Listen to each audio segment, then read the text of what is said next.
सफदर हाशमींची एक अनुवादित मराठी कविता आहे. ती काव्यरचना अशी आहे. पुस्तकं सांगतात गोष्टी युगायुगांच्या, माणसांच्या, जगाच्या, वर्तमानाच्या, भूतकाळाच्या, एकेका क्षणाच्या, जिंकल्याच्या, हरल्याच्या, प्रेमाच्या, कटुतेच्या. ह्या कवितेप्रमाणे आपल्या आयुष्यातही अनेक पुस्तकं आपण वाचत असतो, ज्यामुळे आपल्याला प्रेरणा मिळते. म्हणूनच कोणीतरी म्हटलंय की पुस्तकानं मस्तक सुधारतं आणि सुधारलेलं मस्तक कधीही कोणापुढेही नतमस्तक होत नाही. त्यामुळेच आज आपण डॉक्टर बाबासाहेब आंबेडकरांनी लिहिलेल्या प्रेरणादायी 5 पुस्तकांबद्दल जाणून घेणार आहोत. नमस्कार, मी सुप्रीम मस्कर आणि कॅमेऱ्यावर आहेत साक्षात सावंत. विषयाच्या सुरुवातीला डॉक्टर बाबासाहेब आंबेडकरांनी लिहिलेल्या आणि विशेष म्हणजे तरुणांमध्ये लोकप्रिय असणाऱ्या पुस्तकाबद्दल जाणून घेऊ. त्या पुस्तकाचं नाव आहे विद्यार्थ्यांनो जागृत व्हा. आपल्याला तर माहितीच असेल की बाबासाहेबांनी अपार वेदना त्रास सोसून विद्या संपादन केली. काही वेळा उपाशी राहण्याची त्यांच्यावर वेळ आली, मात्र तरी देखील त्यांनी विद्या संपादन करणं सोडलं नाही.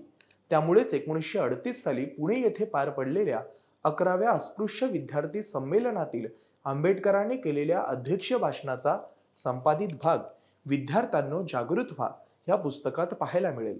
त्यात बाबासाहेब म्हणतात की तरुणांनी फक्त नोकरी करणं या स्वार्थी हेतूपुरतं मर्यादित न राहता आपण या समाजाचं देणं लागतो या उदात्त हेतूसाठी काम करणं गरजेचं आहे. त्यामुळेच विद्यार्थी जीवन जगणाऱ्या तरुणांसाठी हे पुस्तक आणि ह्यातील बाबासाहेबांचे विचार हे प्रेरणादायी असे आहेत. तरी हे पुस्तक तरुणांनी आणि विद्यार्थ्यांनी वाचणं फार गरजेचं आहे. त्यानंतर डॉक्टर बाबासाहेब आंबेडकरांचं दुसरं पुस्तक म्हणजे माझी आत्मकथा. या पुस्तकाच्या प्रस्तावनेत बाबासाहेब लिहितात की मी वर्गीकृत लोकात जन्मलो, त्या लोकांची प्रगती घडवून आणण्यासाठी आपलं आयुष्य खर्च करायचं याबद्दलची प्रतिज्ञा मी लहानपणीच केलेली आहे.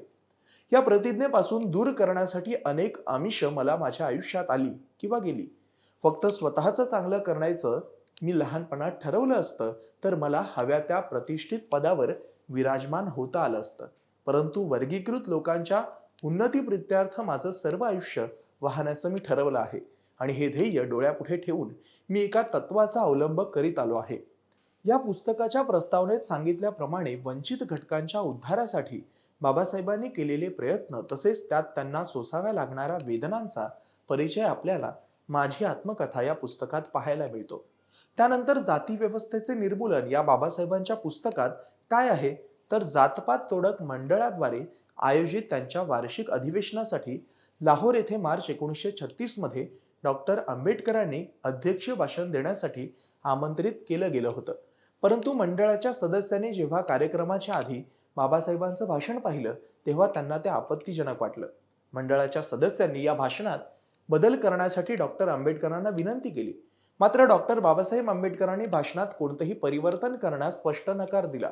शेवटी या मंडळाच्या वार्षिक अधिवेशनाचा कार्यक्रम रद्द केला गेला. डॉक्टर बाबासाहेब आंबेडकरांनी हेच भाषण जसंच्या तसं इसवी सन 1936 मध्ये जाती व्यवस्थेचे निर्मूलन नावानं पुस्तक रूपात प्रकाशित करून टाकलं, जेणेकरून जास्तीत जास्त लोक याविषयी जाणू शकतील. हा ग्रंथ खूपच गंभीर ग्रंथ आहे. यात डॉक्टर आंबेडकरांनी जाती व्यवस्थेच्या आधारावर त्याच्या उन्मूलनासंबंधात गंभीर चर्चा केली आहे. त्यानंतर डॉक्टर बाबासाहेब आंबेडकरांनी दी प्रॉब्लेम ऑफ रुपी हे पुस्तक ही फार महत्वाचं आहे. 1923 साली लंडनच्या लंडन स्कूल ऑफ इकॉनॉमिक्स मधून डॉक्टरेट करताना त्यांनी हा प्रबंध सादर केला होता, जो पुढे पुस्तक रूपाने आपल्या समोर आला. या ग्रंथाचं महत्व असं आहे की याच ग्रंथाच्या आधारे 1 एप्रिल 1935 रोजी चलन नियंत्रण करणारी सगळ्या बँकांची शिखर संस्था असलेली भारतीय रिझर्व्ह बँक म्हणजे RBI अस्तित्वात आली. याच ग्रंथामुळे अर्थशास्त्रज्ञ म्हणून आंबेडकरांची वेगळी ओळख देखील अनेकांना झाली. त्यानंतर बुद्ध अँड हिज धम्म या पुस्तकात बाबासाहेबांनी बौद्ध धम्माची विवेचना विशद केली आहे. हे पुस्तक बाबासाहेबांनी का लिहिलं याचा जेव्हा मी विचार करतो तेव्हा मला कळतं की इसवी सन 1951 मध्ये कलकत्ता महाबोधी सोसायटीच्या जर्नलचे संपादक यांनी बाबासाहेब आंबेडकरांना वैशाख अंकासाठी एक लेख लिहिण्यास सांगितलं होतं. त्या लेखात बाबासाहेबांनी बुद्धाचा धम्म हा एकमेव धर्म आहे ज्याचा विज्ञानाने जागृत समाज स्वीकार करू शकतो असे भाष्य केले. तसंच नागपुरात बौद्ध धम्माची दीक्षा घेताना बाबासाहेब म्हणाले होते की तुम्ही माझ्याबरोबर यावं अशी माझी इच्छा आहे, परंतु मी सांगतो म्हणून धर्मांतर केलं पाहिजे या भावनेला वश होऊन काही करू नका. तुमच्या बुद्धीला जर पटेल तर त्याला होकार द्या. माझ्याबरोबर न येण्याचा निश्चय तुम्ही केलात तर त्याबद्दलही मला काही दुःख होणार नाही.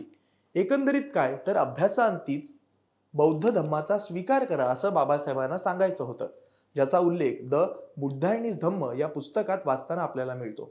त्यामुळेच ते म्हणायचे की बौद्ध धर्म हा एकमेव असा धर्म आहे की विज्ञानाने जागृत झालेला समाज तो सहर्ष स्वीकारेल.